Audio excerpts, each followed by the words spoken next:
Welcome to Wine Library TV. I am your host, Gary Vaynerchuk, and this, my friends, is the Thunder Show, aka the Internet's most passionate wine program. We have a guest. Dennis, how are you? Very good, thank you. Why don't you tell the Vaniacs out there who you are and what you're doing here today? My name is Denis Lesgourg, and I'm an importer based in New York, wine and spirits, and I'm also part of a family who owns Chateau, Laubade, Armagnac. That's right. And very happy to be here. Thank you. So why don't you tell us about these fine products? I think a lot of people in the U.S., when they see Armagnac, obviously, don't know a lot about it. You know, don't recognize it's a place. Why don't you give us the 3-minute education on what Armagnac is? Well, this year is fantastic and very special year because it's been 700 years that Armagnac has been discovered. So it just started? Yeah, just started yesterday. So 700 years since Armagnac started? Absolutely. Okay. That makes the oldest eau de vie of Europe, well before cognac or even scotches and other spirits. And Armagnac is still very tiny little appellation in France, found in Gascony, southwest, between Bordeaux, Toulouse, and the Pyrenees Mountain, and it produces brandy, so a spirit from grape called Armagnac. Still, the Armagnac is very specific, very different from any other spirit. It has some cuisine, such as cognac is another cuisine of Armagnac, but it has its very own style. And what makes Armagnac different? Let me jump in real quick, because I don't want to interrupt, because I'm enjoying this. But I think I want to make this a really educated show, because I think Armagnac is something a lot of people haven't discovered. I think as a wine lover, a lot of wine lovers tend to gravitate towards Armagnac. What makes Armagnac and cognac, which is something more people are familiar with, cousins, like you just said? They are brandies. They are made from grape. Yep. So which grapes are most dominant? We have 4 grapes. One cognac primarily uses Uni Blanc. Armagnac is different because it uses Uni Blanc, but also local grapes such as Colombard, Baco, a fantastic grape from the Armagnac, and also the Folle Blanche. I think that's a very important thing that makes Armagnac different. It has more flexibility. Cognac only comes from Uni Blanc. Uni Blanc and very little other grape, but Uni Blanc, 99%. Yeah, and Are there any now? But Uni Blanc is a very important grape varietal in Armagnac as well, though. Yeah, right? absolutely. Still accounting for a good base for the making of Armagnac. What percentage? It really depends on the houses, but you can find up to maybe 50, 60, up to 70%. And these, for example, how much Uni Blanc? It really depends on the aging of the product. You know, Uni Blanc will bring you the fine acidity, the structure of the Armagnac, and also very good lasting potential. Do you find it interesting as I do? I think a real fun fact is that Uni Blanc as a wine is very disrespected. You know, they make some good wines. I like Uni Blanc a lot, but it's not a big seller by any stretch of the imagination in the U.S., whereas it produces some very expensive spirits. Absolutely, and you can find very, very interesting and very well-made wine, white wine made from Uni Blanc. However, Armagnac is really known, it's known for the spirit. This is due to the quality of the basic element, which is the wine, and if you get good white wine, you can pretend to get very good and outstanding spirit. That's absolutely the case. However, the way you're going to produce your Uni Blanc is going to be very different from the way you produce Uni Blanc for Armagnac. Uni Blanc wine to Armagnac. Yes. Why don't you tell the Vaniacs the difference? Okay. Because this is where the learnings really are going to come in. Yes. So why don't you paint the picture of the difference of how you would process Uni Blanc as a still white wine and how you would go about making it an Armagnac? Absolutely. What you are seeking with with Armagnac is to get flavor fruit, but with high acidity white wine in order to distill them, and you're going to distill at a very high level on a continuous still, which is different from the double distillation of the cognac. So the primary elements that you are going to find or look in the Uni Blanc for the Armagnac is high acid. Yeah, it's high acid, and it's truly different from a still white wine from the Uni Blanc, where you're going to trying to find the aromas, the delicacy, and other elements. Yeah. So how is an Armagnac made? For a lot of people that might not even realize how. Okay, first of all, you have vineyard. You make white wines from different grapes, 4 grapes primarily, and then you're going to distill separately those white wines on a continuous still, which is very specific to the Armagnac. And this distillation process will give you an eau de vie, a white, no color spirit. And it's only by the aging in the oak from Gascony. We call it black oak because it gives a lot of tang to the spirit. That's how you're gonna get the Armagnac. Because this started as a clear, like a vodka, clear, right. crystal clear from the alembic process. It's no color, very aromatic, but it's not finished at all. It will need the time in the oak to be really. How long does it stay in the oak? Okay, so by law you have blends and vintages. Blends start as 3 years of age minimum in oak. We call them VS or 3-star. Then you have the VSOP category, 4 years, and then you have the XO category, which is minimum 6 years of age. When it comes to single vintages, the Armagnac needs to have 10 years of age in the barrel. So when you have a 1974, Yeah. this was in the barrel until at least 1984. Absolutely, and that make it a single vintage. Otherwise, it cannot be labeled as a vintage. So if at 9 years you became impatient, Yeah. the best you could have it would be this exact beverage in 1983. If your family flipped out and decided, we need to bottle it, I'm scared, there's a hurricane coming, it would only be able to qualify as an XO. Absolutely, or VSOP by extent, But why would you do that? Because you can charge more for the XO, right? absolutely, but still, VSOP and XO are blends, so you need to be very careful of what you put in your VSOP, even though it's a younger Armagnac. For example, what we do is we do a minimum 6 years of age of VSOP. We have many different other vintages that come into our VSOP to increase the average. Which is why you said 6 instead of 4 by accident when you were just talking, Yeah, because yeah. in your home, in your house, for you guys, Yeah. you wait 6. You're absolutely right. And for our XO, our VSOP could be an XO, and our XO is minimum 12 years Is of that age. right? Yeah, so 12 years is really the minimum in our XO. And when you think about the financial restrictions that getting into the Armagnac business requires, it's no wonder it's a difficult industry to break into, right? It is. It takes a lot of dollars to be able to sit on, these products for that long. It is, and no wonder why some houses still exist, others don't. Our estate started in 1870, but in my family it's a 3 generation, and it's been a lot of effort put together still.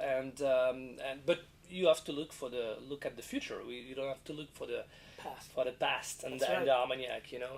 It's a very long process, and it's a product that requires a lot of capitalization. Inventories are very important in order to maintain the quality or even to increase the quality, and otherwise you are not maybe made to make Armagnac. Has the Armagnac business taken a hit because it's a premium product with the global economy feeling the recession? Is this a difficult time for the Armagnac business? Because it's definitely a difficult time for the premium wine business. Yeah. It is, but it is not so much a difficult time. First of all, because Armagnac, as I said, was founded a long time ago, but it remains very artisanal, very small. And if tomorrow you tell me I want to buy 1 million cases, I'm not Can't do it. I'm not able to supply it, just because the décret d'appellation, the appellation, the region. It's only so big. Absolutely. So supply and demand in good shape, you think? They are. We have good inventory, but it's still true that the crisis have hit the very premium, very high-end Sure. Armagnac. However, when it comes to blends and VSOP and XO, the category is doing very okay right now. Got it. Yeah. We're very happy to see that. Anything you want to add globally around Armagnac before we taste these 3?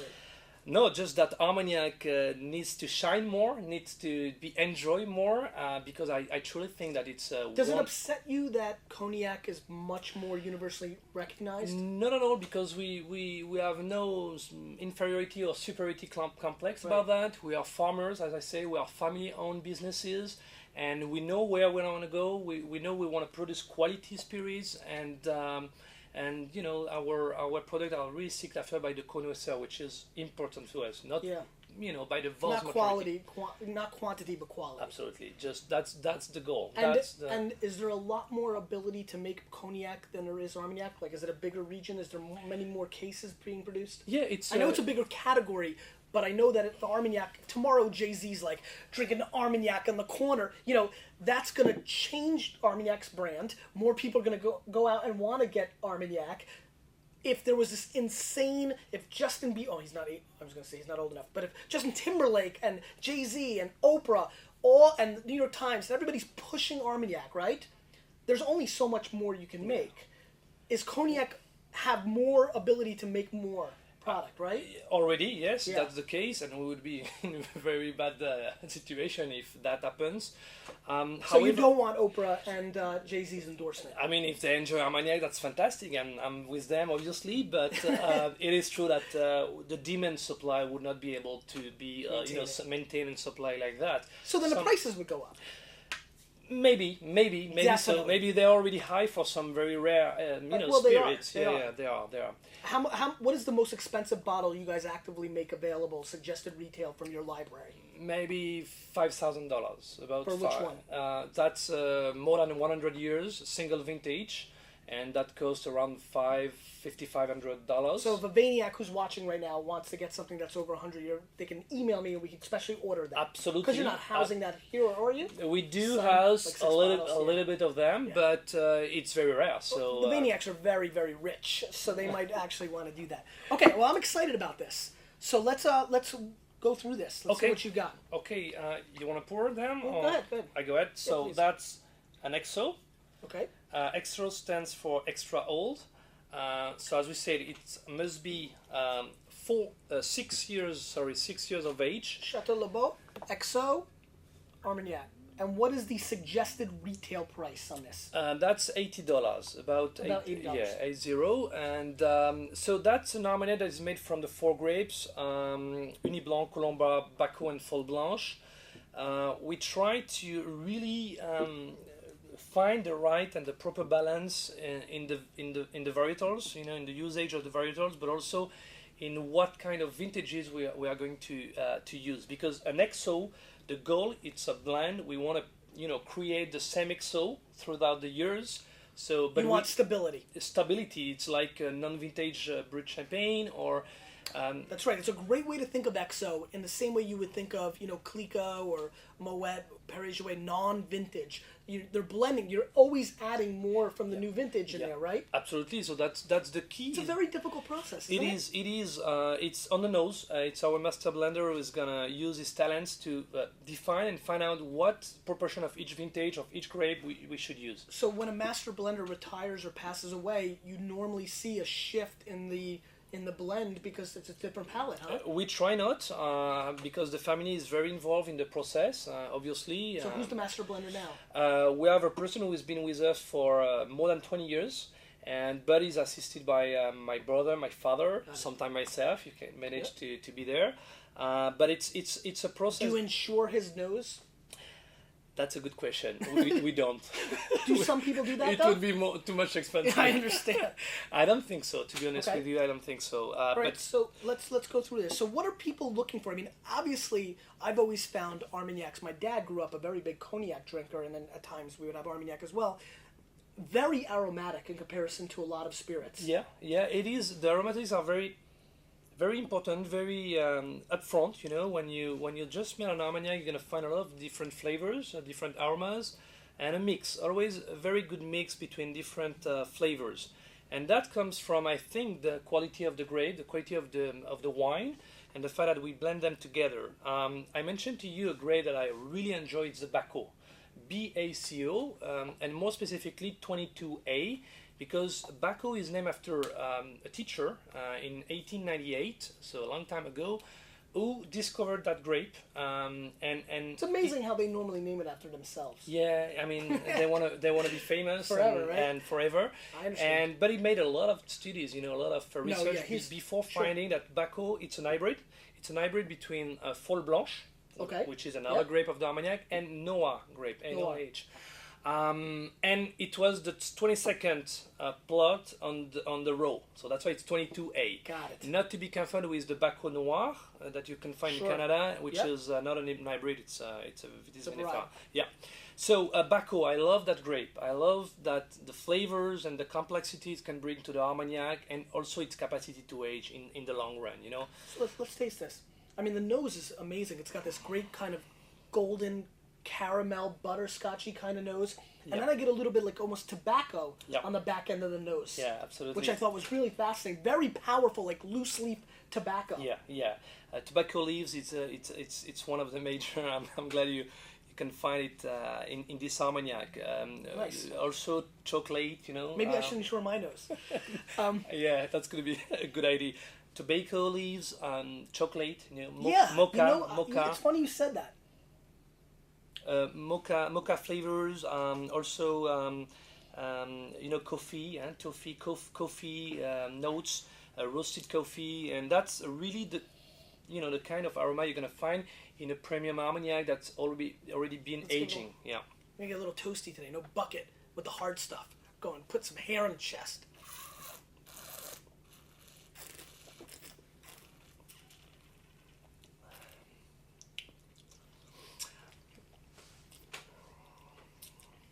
I'm glad we didn't spit.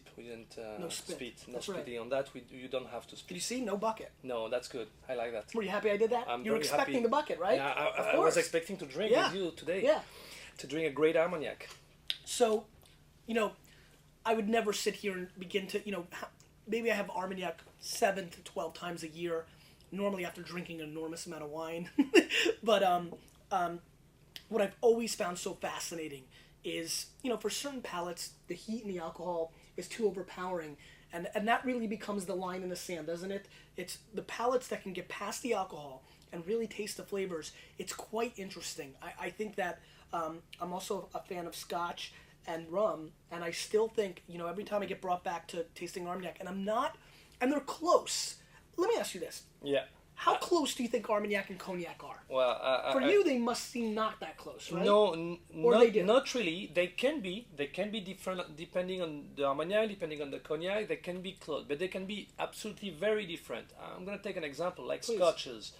I do really enjoy single malts, and I think they are very, very much into the style of an Armagnac. An Armagnac can be into the style of a single malts. I agree. When we have people, I'm sorry to interrupt you back. When we have people come in buy single malt Scotch downstairs, as we have in the mezzanine, that nice section, I always push people to think about Armagnac that way because I think there's a lot of palate crossover between an Armagnac, and I think about people who drink really big Cabernets or Amarone. I think these palates that can really look for those subtle flavors. Bordeaux drinkers, I think at times because of the subtlety of the fruit, I think that you want to find palates that cross over, and I've always thought single malt Scotch drinkers would be natural Armagnac things. Yeah, absolutely, and I think that Armagnac brings those flavors, this character. It's all about the terroir, about an identity, about very, very strong flavors. Why do you think single malts and Cognac XOs especially have much more brand equity? No. Why do you think single malts and Cognac have more people who are watching at home? I promise you, there's a lot more people that have had single malt Scotch and have had Cognac than have had Armagnac. Why do you think that? History. Cognac is just north of Bordeaux. And the Bordeaux harbor was playing a very significant role in shipping the wine in the northern Europe, plus also the US, in Russia, and everywhere. And so Armagnac, and Armagnac were Southwest always France. lost. Gascony, who cares about Armagnac? Nobody. So I think that the merchants, and also the merchants of Cognac were, and still are Irish, and for some cases, and Britons, and they've been very good merchant. Armagnac, we know how to produce, but we don't know how to sell it. That's really the answer. I mean, almost all the answers of what brands are doing well. Robert Mondavi was a branding guy, and that's why Napa and Napa Valley Cabernet does well today. Yeah. It always comes down to the marketing. Yeah. The Rhone. Yeah. Robert Parker, the biggest name in the 20th century of wine, he comes along, and he was a big Chateau Pop fan. Absolutely. And what happened from 1982 on when he started promoting it compared to what happened before? So it's kind of like that's just the way it is. No. History has played a factor also, but always does, right? Yeah, We're gonna do the 74 next. Very good. Okay. Very good. I chose to bring you a single vintage. 1 year before I was born. Really? Yes, I was born in 75. So this is the 74 vintage Armagnac. Okay. And what is the suggested retail price of this? Suggested retail is about $220, $230. on the Serious? shelf. Yeah. 230. Got it. Um, Nice. What is interesting, you mentioned about 1975. 75 obviously is a fantastic vintage in Bordeaux. Armagnac is More not, on the right bank than the left bank. yeah, Yep. and it's not very. Armagnac is not very far from Bordeaux. It's only 100 miles south east of Bordeaux. Okay. However, you can have significant differences in the profile of the vintage, Sure. and 74 is a good example of a very very classic Armagnac, one of the best Vintages? vintages. Yeah, What it are the is. what are the 5 best vintages in the last 50 years by by the talk? Yeah, I recently enjoyed a 1955, which was absolutely fantastic. In the 60s, I would say maybe 66 is really nice. In the 70s, of course, 74, 77, 75. 77. Let me guess. Is 88 a great vintage? I'm sorry? Is 88 a good year? 88 is good, but Because not, you said 55, 66, 77. I was thinking when it's doubled up. yeah. Not as 99? No, 99, not truly. Just as I was not, catching not on. logical. Yeah, no, I'm just kidding. 1990 is a beautiful vintage. I had it recently in Montreal, in Quebec. Do you like Montreal? Yeah, I do. As a city? I do. I mean, people there enjoy wine. They like Armagnac. Also, they. What is the biggest consuming country of Armagnac out in the world? Okay, so France remains a very important market. How about outside of that? Outside the UK, the US, Spain. Spain. Um, Makes sense if you think about what Spanish yeah, wines. The Okay. brandies are strong, Brandies and are huge there. of course China is Is it really emerging? absolutely Hong Have Kong. have you spent time there? Yeah, pretty much, and for us, it's a new emerging market, and really consumer is very well How aware about of it. India? India, not yet. I mean, the berries are very strong, and again, Lots of tax, right? yeah, not easy to find out the way to get this market. To the But, consumer. yeah. Got it. Okay. Let's try the 1974. So for grapes again, significant amount of Baco in the blend And because then Colombard. and Colombard also participate, and then you have the Uni Blanc and Fol Blanc that complete the blend. Smaller. Here we have. Smells them. I mean, this is where it gets really. When these things start getting a little older and mellowing out, I mean, Yeah. the color Yeah. is. Michelle, check this out. The color is significantly different. Just a much darker. Again, is that coming from the wood? Absolutely. Only the wood. We don't use a single drop of caramel in the in Meanwhile, order it smells so much like caramel. It's ridiculous. Yeah, it is. Do people think you like when they don't know? They're like, "Do you put butterscotch or caramel in here?" This literally, I feel like I should put on my Yeah. my vanilla ice cream. No, it's true, but we are not allowed. Do you ever put Armagnac on vanilla ice cream? Yeah, I did. It's fantastic. It's the best dessert. Yeah. With dessert, I mean, chocolate and vanilla, it's just amazing. It's also a tradition, Yeah. People enjoy ice cream and vanilla or dulce de leche, this Yeah. kind of fantastic ice creams. But here you truly have a significant path, a more premium in all aspects of the tasting, I believe. Not only on the fruit, but you're going to find much more aromas, going on the palate. Yep. On the nose, there is what we call the famous rancio. The rancio is How do you spell that? Rancio. RANCIO. Rancio. What does that mean? Rancio is a term to define a kind It's of. very rancio. It is old furniture. All the waxwood Yes. in an old mansion, Yes. and that's this kind of Interesting. waxy and old furniture. That's a great one. Yeah, I need yeah, a rancio rancio. in my vocabulary. Yeah, I've rancio. tasted some wines that are kind of cooked. Yeah, When yeah. they got heat damage, they get rancio. Well, absolutely. Yeah. That's a negative Yes. thing. I need negative words sometimes too. Yeah, but you can find rancio as well in other like sherry maybe in Spain. Quite a and, bit. Yeah, Absolutely. That's Dessert wine, Yep. absolutely. Yeah, the manzanilla. and Some of everything. the muscat, like the Yolumba, like some of the old Australian Yeah. kind of tawny. Yeah. Yeah. Another important thing is that we always state the month and the When you bottled year it. of the bottling. Right, I see that. So back here, if you would see, Michelle, if you want to zoom in, this is July of 2009. So this was in the barrel until July of 2009. You started bottling. Absolutely, and we try to bottle, upon the demand, not to, Sure. to have too much inventory. Makes Sure. sense, because the beauty and what makes the Armagnac this high quality is the oak. So literally, what you're telling me is that when you bottle this, the juice that's in here, what we're about to taste, was literally in the barrel for 35 years. Yeah.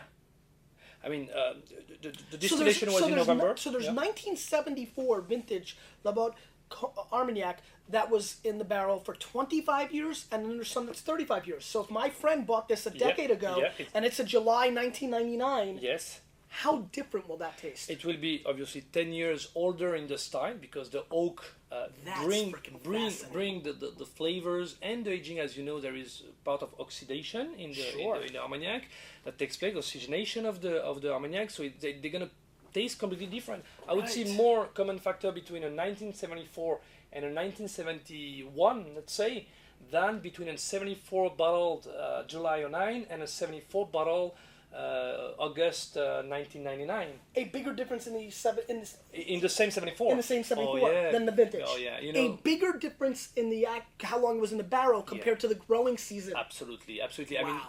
you know, No, that makes. I mean, especially when you're talking about 10 years. Yes. Maybe not 1 year apart, right? no, not at all. But 10 or 20. A lot. I mean, there's people that have this in their cellars They should that was drink it. bottled in 1989, yeah, right? yeah. No. Fascinating.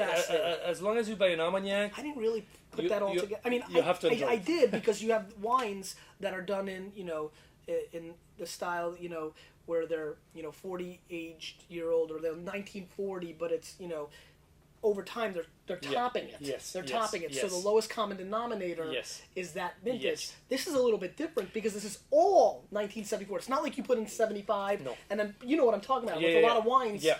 you might have seen dessert wines that are like $15.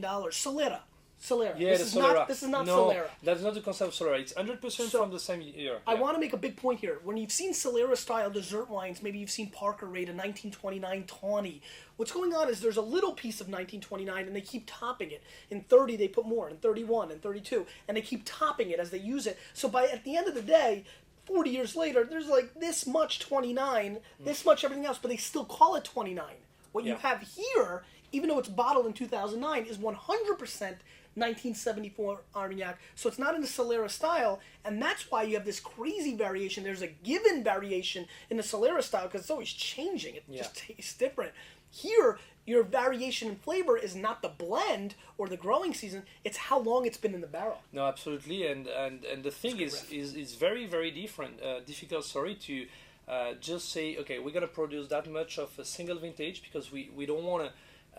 Quit for our blends the high potential of a specific year, and we want to manage very carefully Let's about taste the our 74. vintages. Yeah, What year were you born? 73. 73. Yeah, So and, this is right in between us. yeah. This is like, boop. You got it. 73 was not for me the best vintage, so I didn't bring. Well, it was the best for your parents, but not for maybe for yeah, for the absolutely. Armagnac. It's for Are Armagnac. you yeah. devastated that you were born in a crap Armagnac vintage? Not at all. I can survive. You can You'll make it- survive. you'll We make enjoy it? the 74. yeah. But though my brother is from 74, and for him it's easy to get a good Armagnac and to celebrate. This has enormous weight on the palate. Absolutely coats your palate. So does your brother talk a lot of smack to you? Like, I was born in a great vintage, you suck? Always. Yeah. That sucks, but it's fine. Younger brothers do that. We fight. In fight? Armagnac, we are Who's from, stronger? We are from the rugby region. Oh, yeah, is that right? Rugby is where I came from. I played, so we fight. I mean, it's fine. Who's tougher, you or him? Him. Yeah. He's tougher, right? It's, You're it's smarter. small. No, it's small, but it's It's big. mean. Yeah. Yeah, The yeah. gravity center Yeah. is, he plays forward. You have any other in the brothers or scrum. sisters? Another brother who is older and who is involved in the Armagnac, and the two sisters are not. Yeah, they are. Armagnac is, they love Armagnac, but they are on Not another active. path. Yeah. And Yeah, they all live back. absolutely. You live here? I live in New York. I'm based here because we run a small import operation, and How but long I have you go been back in and New York? forth. 6 years already. You Yeah. enjoy it?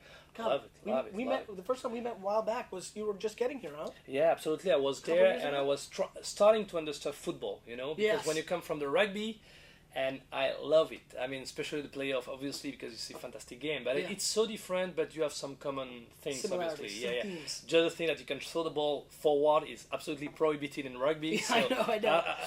I see if That- I have to teach that to my kids or not. understand. That's the next step. I understand. Yeah, That's the yeah. next debate. Yeah, absolutely. Very good. Yeah. All right, let's not skip this over. The weight on the palate was what was remarkable to me. How much thicker and more dense the flavors were a little smokiness and the caramel, and it was just a more concentrated, more epic, for lack of a better word. Yeah. On the palate. A lot's going on. It's true that, and the aftertaste also is really long. I mean, I bet you if you leave this glass in the room, you're gonna have Armagnac flavor for. Maybe I should do that. Maybe show my new table here, Michelle. Got a new little table over here. So I got a new table. Maybe I got to put some stuff on it. So, all right, let's get to the last one. Beautiful. Thank you. Last one, we come back to a blend. Okay. So the XO was a blend from different Armagnac.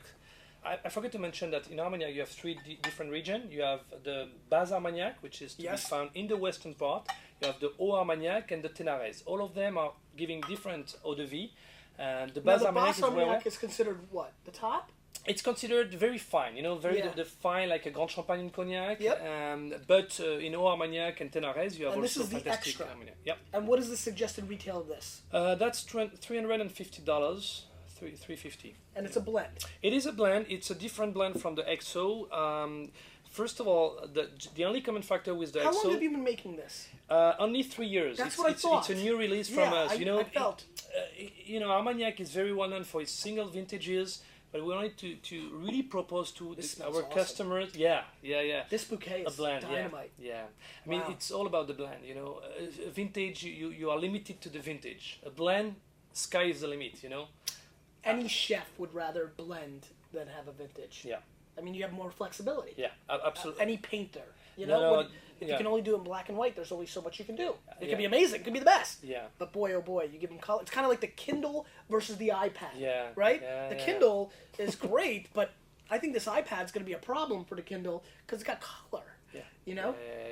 And I think, the color comparison is great because you have 3 dimensions. You have the grape dimension, you have the parcels or the region, and then you have the years dimension. So it's a 3 dimension. The youngest Armagnac here is 20 years of age, and we use some of the vintage from 50 years of age. So that's a blend. Altogether, it's much older than our XO that start at 12 years of age. Not only that, but also the amount of Bacco, the famous Bacco 22A, is big there. And Bacco is able to really age during the years. The why we use that Bacco, and we found Bacco to be fantastic for the aging. What foods would you pair with this? All right, so we're in the duck land, so duck in Gascony and the foie gras, of course. So foie gras with Armagnac is a neat pairing. It's nice, but maybe you don't want to start this meal with an Armagnac altogether. Well, if you're like me, you want foie gras for dessert. You love it so much. Yeah. No. That's a great. Have you had foie gras dessert? There is me never, but there is an ice cream made out of foie gras. That's a new trend. In some restaurants. Then cheese and dessert. And cheese, a bleu. A bleu is fantastic. Absolutely. Have you ever had Roaring 40s? I'm sorry? Roaring 40s? No. It's a bleu from Australia. Yeah. It's amazing. Okay. We may have it downstairs. It's okay. called Roaring 40s. I grab a You have to try it. Yeah. Grab a whole wheel. Yeah. Okay. I'm trying to make a sale here. Blue cheese, other cheese like a Comté. I just had a Comté before coming, and it was doing very well. But also dessert, and ice cream. We mentioned vanilla ice cream. Vanilla ice cream. It's a crazy combo. You can sip it, then pour a little on. It's like a whole thing. Yeah, and then apple tarts. Apple crumble, all which is very regional fruit. Dessert. Yeah, and also very important, the chocolate, a dark bitter chocolate. But from a meal standpoint, really duck. Yeah. Oh yeah. No. How about other bitter, game like bitter. A pheasant or a hen or It's fine, but again, I think that it's all about enjoying a meal altogether. And if you decide to start with wine, you can't. Sure. It's gonna be. I mean, I think the top is really towards the end of the meal with the cheese and the dessert. And then you take another glass, get a cigar, go on the porch. Unbutton your pants and just enjoy, right? And right to the pool, to the swimming pool. If it's well, unless you have too much, because you might drown. Yeah, or there's been a lot of drowning accidents because of Armagnac. Also in the mountain, we have Pyrenees mountain, so you can drive right off the cliff. You put on the anorak, put on the. And you sip a little bit of Armagnac, it warms you up very nicely, I can tell you. Yeah, I'm sure. Oh yeah, you're the best. You get the heat, right? Yeah. But yes, Armagnac is pairing very well, very nicely with food ultimately, and that's a neat thing as well. We don't necessarily think about that, but it's great Sure. with food. Yeah, it is great. Yeah, Well, Denis, thank you so much for being here. Thank you so much. that's really my pleasure. I really enjoy to be Thank here. you. Yeah. Now you get to ask the question of the day. Any question you want the Vayner Nation to answer, could be anything, fire away. Yeah. Have you ever thought about trying Armagnac, a young Armagnac in a cocktail? In a cocktail. In a cocktail. I like that. Yeah. Yeah, I like that. Good. And if you have recipes, Share them. oh yeah, I Okay. would be very happy. You're looking for something Yeah. from a marketing standpoint. Yeah. I mean, No, it's a great for the idea. taste, for the beauty. Listen, I think that's pretty neat. I think the lurkers should definitely come out because I don't know about you guys, but I really enjoyed this episode. I learned a lot, and this felt like a really interesting. I'd love to get a little feedback on the interview itself because I think I have a gut feeling a lot of you stuck through the whole way. He was massively engaging, very educational. I enjoyed it. Lurkers, come out, give us a little. Lurkers are people who watch the show every day and never leave a comment. Mm-hmm. I hate them. Yeah. I love them, but you know, you with a little bit of me and fantastic guys like this. We may change the Armagnac world.